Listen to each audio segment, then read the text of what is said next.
start.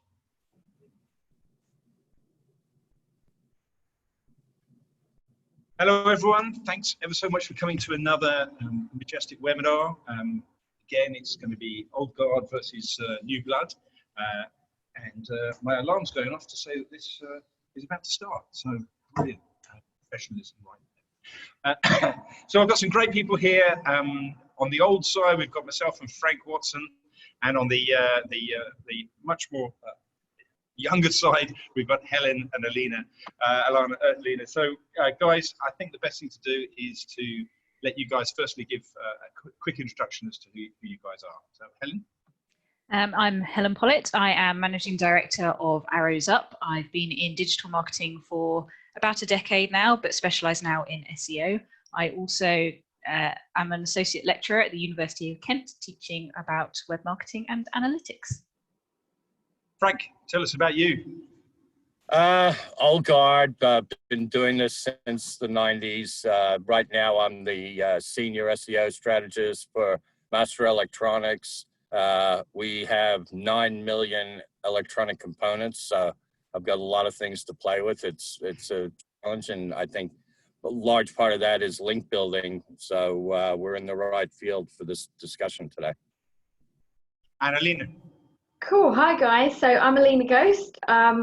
Basically, I've been in-house SEO for nearly a decade now. I've worked for the likes of Tesco, Debenhams, Carpetright, and I am currently SEO manager at Amara.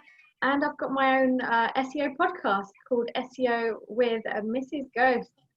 So yeah, if you have any questions, happy to answer them. Brilliant. We'll get some URLs at the end for everybody to touch base with each of you as well. Before I get into things proper, I'd be happy if anybody in the chat room, if you get this link and you want to shout it out to people, please feel free. That'll get them straight into the room, so they don't have to register or anything. Also, a shout out to Majestic for helping us get this off the ground. Without them, I probably wouldn't get my act together to do this kind of thing. So they're sponsoring this event. And they sponsored last one as well. And last month's webinar had so many questions around links that I decided that we should have another, the old guard, new blood theme, but just talk from the perspective of links.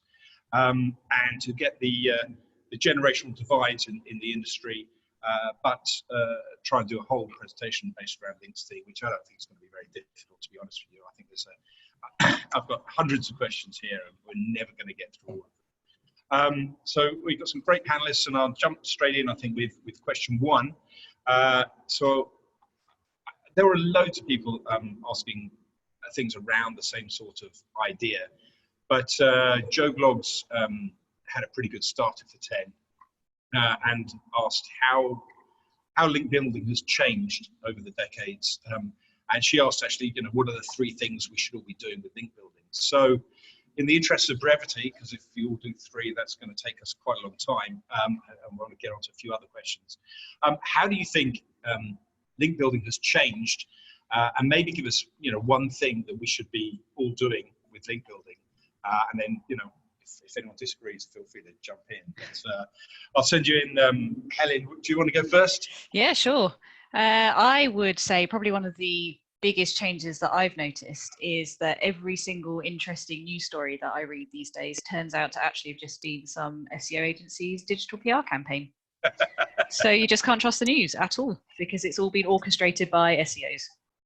But other than that, I would say that there is, I think, a greater awareness of publications outside of the industry of the value of links. So there's much more in terms of linking out policies that publications have these days, and people are just a little bit more suspicious when you get in touch with them and ask for a link out to your website. So I think there's just a greater awareness in general. Okay, I like that one. I might come back to that a little bit later with the stuff. Frank, what do you want to go with?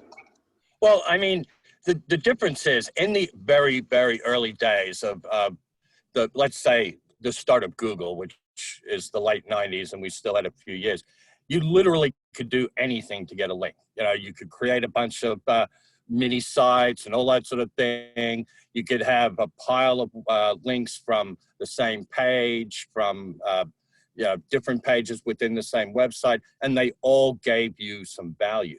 It didn't matter whether if you were an electronics company and you were getting links from a janitorial service. They didn't care. It was purely about account. And then if a lot of people pointed specifically to one place, if that was the common place, it's how Wikipedia popped up because everyone used that as a reference. You have that central. But we could do anything back in link building that days. A link was a link was a link. Now, after Penguin, it became very more structured, and they became aware of us manipulating it with anchor text, and just it became a lot more qualified. And I think that's the difference nowadays in what you need to do when you're link building, and why it's so much harder is because there has to be a relevance. You can get a few throwaways, you can get a few reciprocals, but the true value of what you're getting is with those quality links that you're getting within your own niche. Okay, great. And Alina, what do you want to go with? Yeah, I totally agree. I think it's the fact that the value of a link has been relevancy. It's changed a lot. Like, I remember first starting out and doing like press releases in order to create links back to a site, which is hideous. But at the same time, the fact that it's harder, let's say, to get a link, and how it's actually ranked within like the full like ranking system, the algorithm is actually completely different now. Like, if we could say that before, it used to be link has to really help a site, even if you do any. Now it might not impact it as much as you think or as much as you want.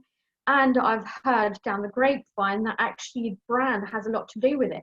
So even if you get links to a brand, you might actually not gain as much a value from that if you still have really bad reviews. So it's thinking about the whole holistic view and not just the links these days. Yeah. Okay, we lost your audio there. Yeah, that's because I can't turn my mic on, so sorry about that. So that's interesting. I might come back to the review thing, whether that's important, because I think that might have some controversy in the group. So be kind of interesting. So I'm going to try and come back to those main things. So I heard what I heard was Helen saying, right, every mainstream news story is run by an SEO agency, which I think is a brilliant thing to say. Frank saying it used to be that anything goes, but now all the links need to be qualified. And Alina saying that yes, value and relevancy, but also suggested that there was the reviews, or basically the reputation of the site may impact a link value as well. So I'm going to come back to those ones, but and quiz everyone a little bit more. But I wanted to go on to another question. A guy called Ashton Hudson asked, how do you maximize productivity? It's a totally different slant. How do you maximize productivity when carrying out link building research and acquisition? Let's go the other way around. So Alina, do you want to go first? Yeah, I think obviously it depends. So if you are looking... sorry, I should have said, no, we're banned from saying it depends in an SEO. Go on. Damn it. But essentially, like, it depends what kind of a link building, dare I say, tactic that you're using. But in terms of productivity, you can be smarter. The thing is, these days, in this age, you can literally Google anything. So you can find other people, how they've gone about link building. Let's say you are going for that authority, so you're speaking to press. If that's the case, then you know what tools you can use, such as Haro, such as Get Response.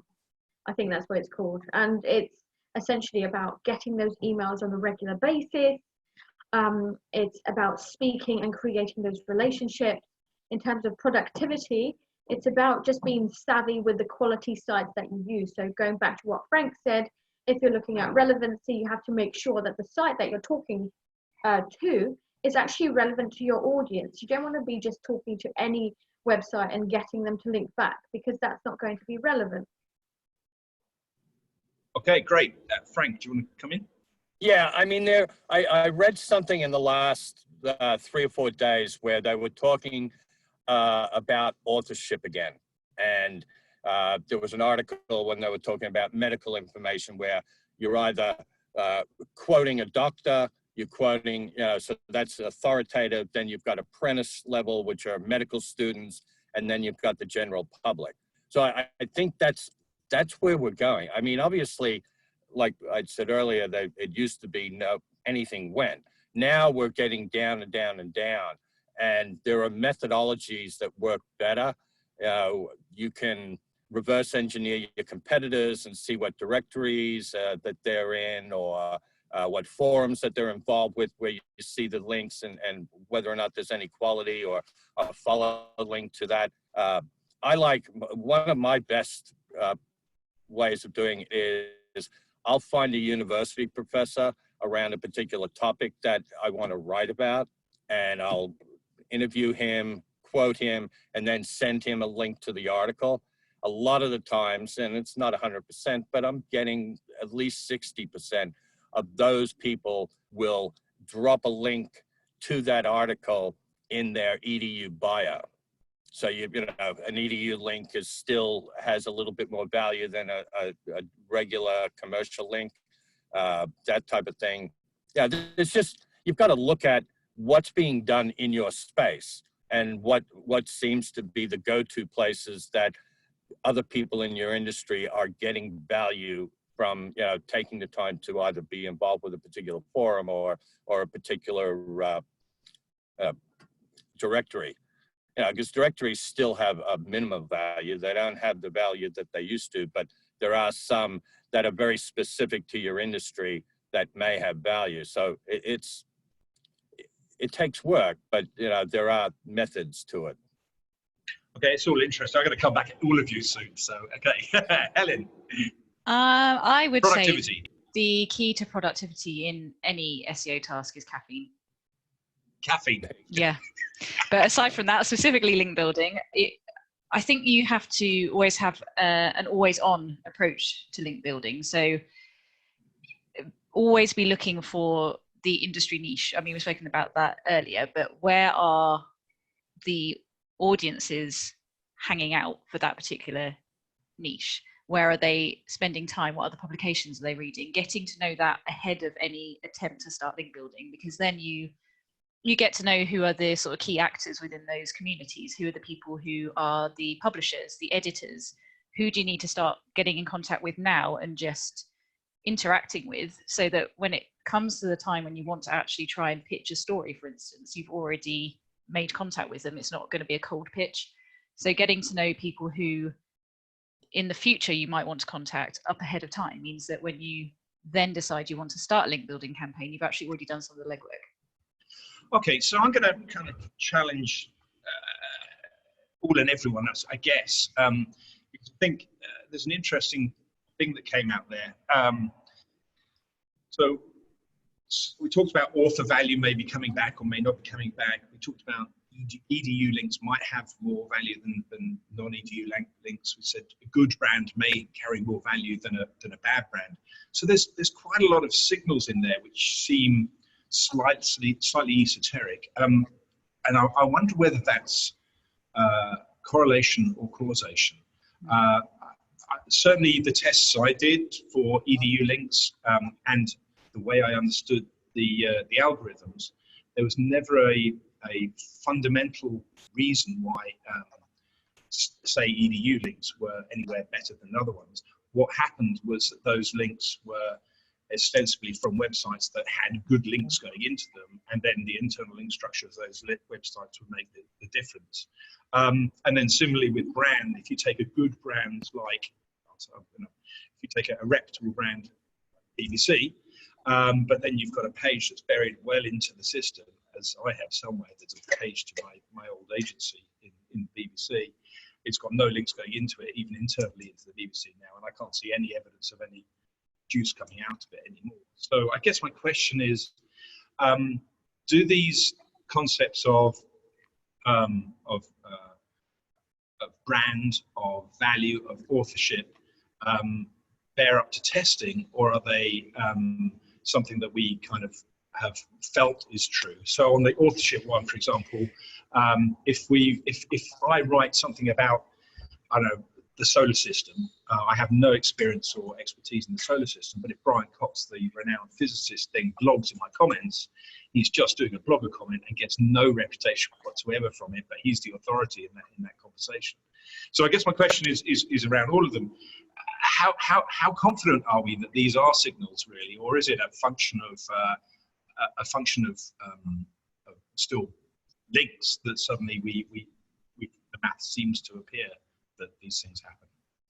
I think the real difficulty is that you just can't isolate these things, because if we are talking about some of the associated signals with links, such as potentially traffic going through them, or sentiment analysis, so the why the link is there in the first place, and are people talking about it with a positive or a negative spin in terms of the brand. I think you can't just isolate the link and test that alone. So it's really hard to work out whether these other factors are having an impact or not. So authorship, for instance, that author is probably being spoken about. So is it that that's having the impact rather than their expertise within the industry, or is it the fact that they are on being mentioned on a website that's a .edu website, but actually it's because that website is so very specific and niche and relevant to the page that's being linked to, that's what's having the effect. I think you can't just take one of those attributes in isolation and test just that. So essentially, we might never know with any certainty.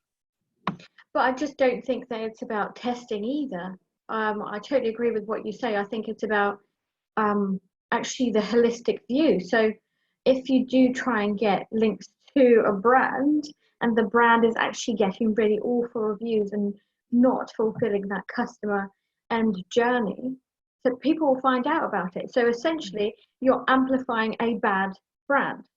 But that's not to say that it's any good. And Google can then see that. I think that's what's interesting, the fact that it needs to work side by side.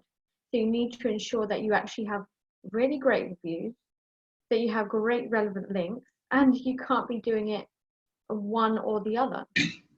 So you're saying that it doesn't matter that it's correlation, not causation. It's a fact of life that, if you're in bad company, then you're going to get you're going to do badly. Yeah, that you're going to have. That's, go on. No, you go, Frank.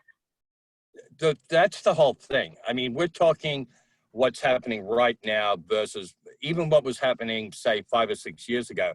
Remember the eyeglass guy that had really bad? He was the one that got a bunch of links from the New York Times and all these different places, and he, very openly said there's no such thing as a bad link.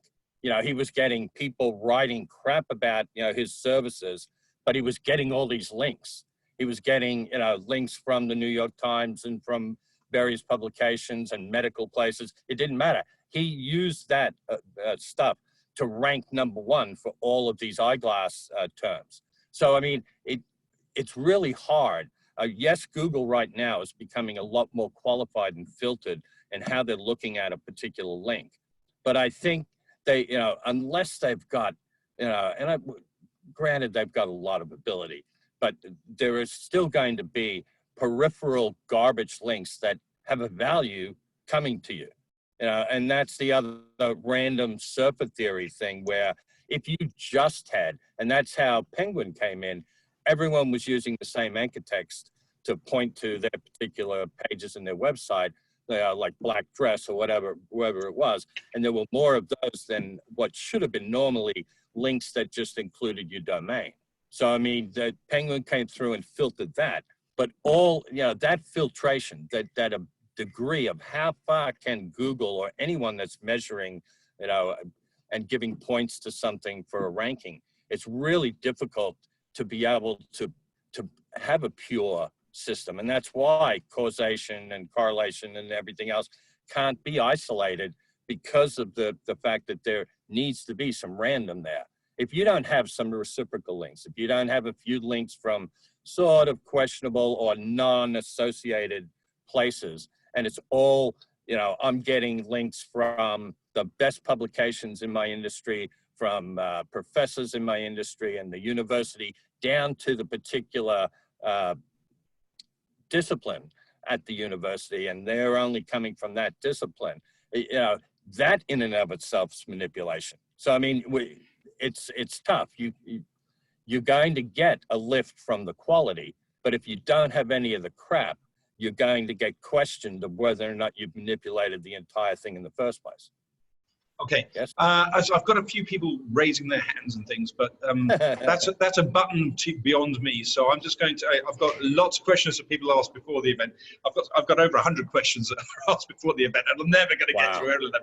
So I'm gonna just head on and just do a few more. I promise not to make it go on for too long. I like try and make it about half an hour and 40 minutes maximum, so we won't kill it off. But changing tack a little bit then. Brendan, I thought, asked a really interesting question. And he said, is Google going to become more and more of a walled garden? And in that case, how does that change link building? So I guess there's two questions. I mean, Facebook obviously, and well, Facebook already is, and LinkedIn are walled gardens. So is Google going the same way first? And if so, how does that affect link building, and how does that affect it from the algorithm's point of view? I don't know who wants to take that first. Alina? Yeah, so I personally think that Google is already going in the way to find a different way of calculating trust, authority, and the reason why we can't just do link building or just go for, as Frank said, for those top quality links, but you have to have like the whole view, is because it needs to be realistic. It's a bit like that stat that says we don't actually trust 5-star reviews, because you need to have somebody who has something bad to say about you as well, controversially. But I guess going back to your question, is it a walled garden? I guess it will be going that way in the sense that it's continuously changing, continuously adapting to our new view of creating links. And the thing is, once we find a way to manipulate link building, Google then goes in and actually says, actually, we've changed the ballpark here. We think that you should be doing it in a different way. Stop manipulating search results. I must admit, I do find the contrary opinions and thoughts by Google to be quite odd. So I mean, on one hand they're saying, "Oh yes, start doing schema and stuff," and then they're saying schema makes no difference. You can't say links are good and links make no difference at the same time. They either do or they don't, really. So okay, so what do you think about that, Frank? About walled gardens? Sort of putting you in the middle of these each time, really. Yeah. Well, I'm in a walled garden. Yeah. I think, like social signals have some sort of impact on ranking or recognition or whatever it is. So you can have likes. You have a site and it can count the likes that you've gotten from Facebook. So while it's walled, there's still signals that are getting through. And it's the same thing with Google. I mean, Google's becoming, hell, pretty soon we're just going to throw stuff into Google and they're just going to put it out in whatever format they want, and we're never going to get a link from Google, a click from Google again. I mean, we're at what, 40-50% of certain search terms are now don't get a click because the answer's right there in the box. Is that a walled garden, or is that just the ultimate rip-off of everyone's content in the world, and they're just shooting out the answers and doing things that they penalize everyone else from doing? I think that changes the game quite a lot. I've got a lot to say about the what's the wall? That's what I'm more. You hear that term walled garden all the time, but what exactly is being walled? Is it a community that nothing gets out from inside of? And we know that at least in Facebook, that likes and things like that, that the accounting for that can be gotten out. So that shows some sort of relevance or a particular preference for any comments or posts. So there is a count factor there. And that we know that pressing a like in Facebook increases the amount of information from that person that gets put into your newsfeed. So it is a sort of algorithmic thing, even inside a walled garden, a walled community. So, and I don't know. I hear that all the time. And I know that. I just need to stop you, Frank. I've got to let the others in. I haven't got time. Sorry. Go. Helen?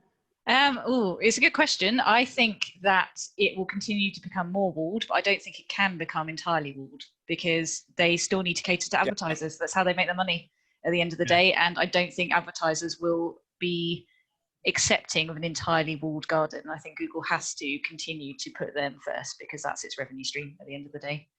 Yeah, for one, I think that the knowledge base and those one box and things are very interesting, and it's a little bit like a sponge. So Google is soaking up all the information that's on the different websites and stuff and bringing them into its knowledge graph. And when it's in its knowledge graph, the interesting thing is it's not particularly keen on sending people back out, because then they can say, right, I've got the answer to your question. I can then give an answer from various different sources and don't have to really cite any one of them. But then that goes two ways, and I think the SEOs are going to be moving towards how do we then get that information, get the customer back out of the knowledge graph again, and from how-tos where you've got more than 8 points that Google has to send you off to get the rest of the answer to if you eventually want to fly on the aeroplane that Google's got, then unless they own the aeroplanes, and they've got to send you off to British Airways or whatever at some point in the end of it. So I think the whole knowledge graph is an interesting thing, and I think it's going to be coming around to eventually how do you get links back out of effectively Google's knowledge graph, so you can get the traffic coming back in to be a little bit right. Okay, so we've got a few comments in here. Doc saying Frank's spot on. Well, he does love you, doesn't he? Hi, Doc. Eric Schmidt said years ago that Google intended to become an answer engine and rather than a search engine. At some point, they hope to be the sole gateway to online information.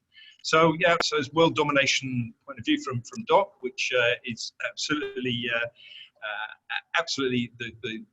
the same state of play for Apple and Facebook as well. I'm sure they all want their world domination. Right, okay, so what else have we got in the questions here? Long form versus short-term form content. So John is asking, they've got a couple of SEO agencies that's saying one is long form is better to get links from, and another is saying short form is better to get links from.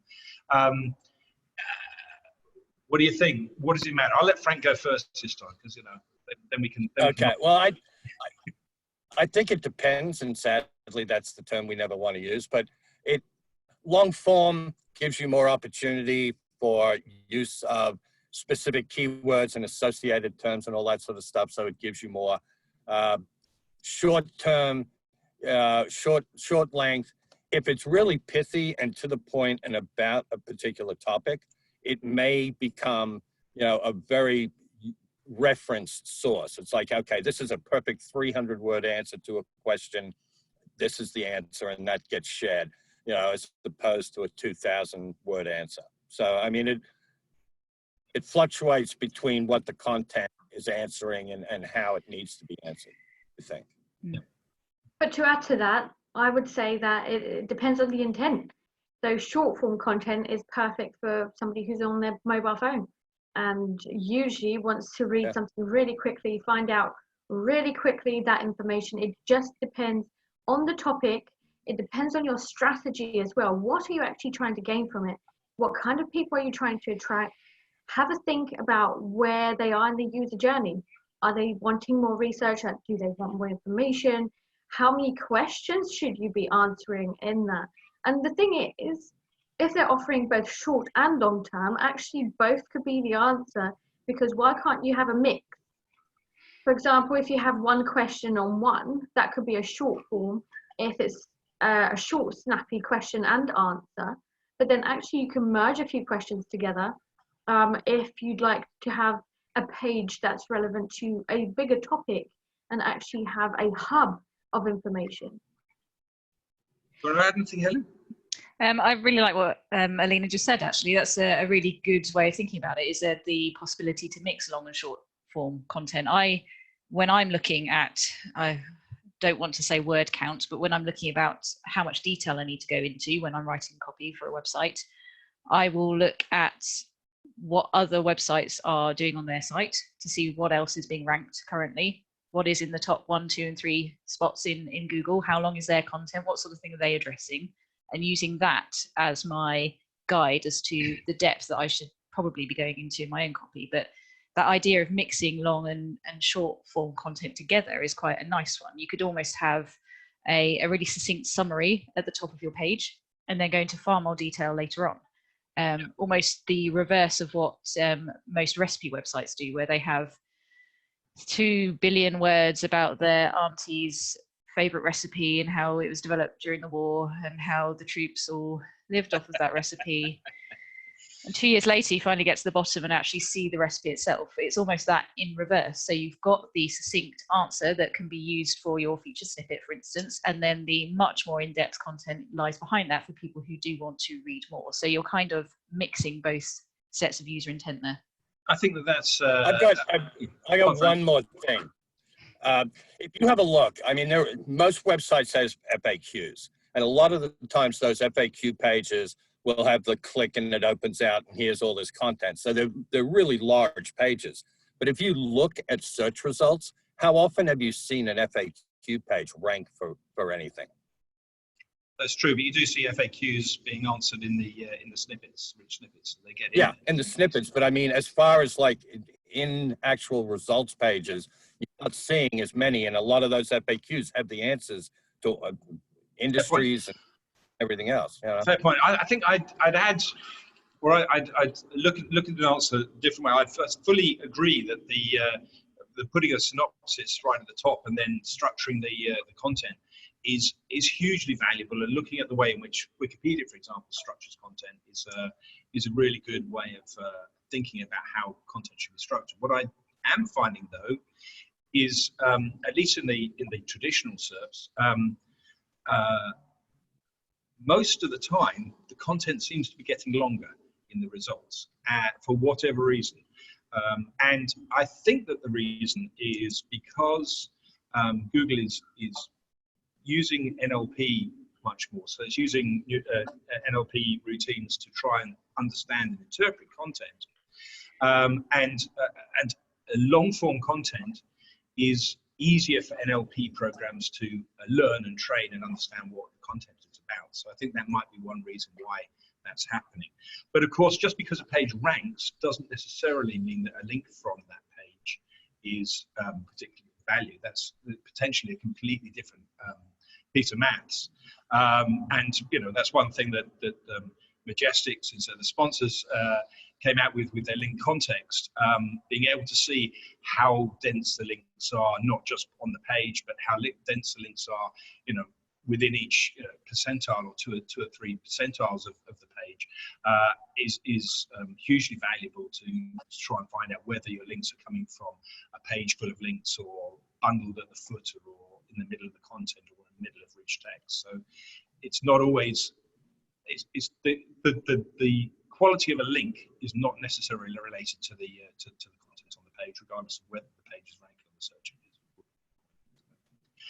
Okay, right. Anyway, right or wrong, we're nearly out of time. So just before we go, you know, I like to keep these things fairly short because after a while we ramble on and we probably come out with our best points in the first 30 minutes, I reckon.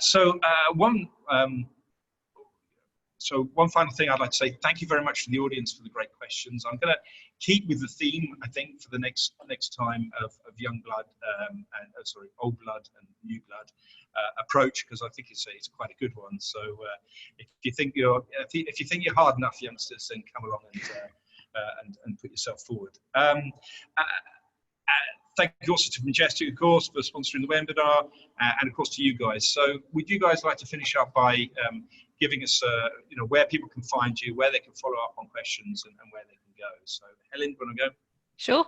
I'm on Twitter, so if you want to just chat about SEO or other things, then you can find me at Helen Pollitt 1. There is a load of L's and T's in my name, so good luck with that. If you want to pay me for SEO work, however, then arrowsup.co.uk is where you should head. Alina? Yeah, so Twitter, I'm at Mrs. Alina Ghost, or you can just go onto my site, which is aghost.co.uk, where you can find information about the podcast. Nice. And Frank, where do we find you? Not in New York, as I said. Not in New Well, York. actually, I live in Phoenix now. But if you want to reach out, it's Aussie Webmaster at Gmail's the easiest one. It's also Aussie Webmaster on Twitter, Frank Watson on Facebook. You can. We're starting up the SEO Rockstar podcast again, so look that up. There's a whole bunch of old ones of those, and it's part of it, helping, and I'm learning more from the people that are coming into the industry now, the two women that were here today, and then people like Dawn, and it's amazing the skill that is being brought to what we're doing versus what it was like when we first started. I mean, it was the Wild West where you could literally do anything, and there was no such thing as an idea that couldn't be done. Off the wall stuff worked, and nowadays you've got to be far more of a scientist. You've got to have a lot more skill set to be successful, because the engines themselves have come in and they've refined their abilities, and Google with the ultimate black box. We really do need scientists testing and finding success. So. It's great. So, guys, thank you very, very much. I'm going to leave you with the one thought that really stood out at the start for me, and that was saying that every mainstream news story, behind every mainstream news story is an SEO. And I think when you listen to your news tonight, or particularly your news in the morning, the news in the morning seems to pretty much be the SEOs behind it. So if you don't think you're going mainstream, then you're not trying hard enough. So thanks a lot, guys. I appreciate it for all of you coming along, and we'll see you next time. We'll have a recording and send it through. Cheers, Thanks guys. very much. Bye. Bye-bye. Bye.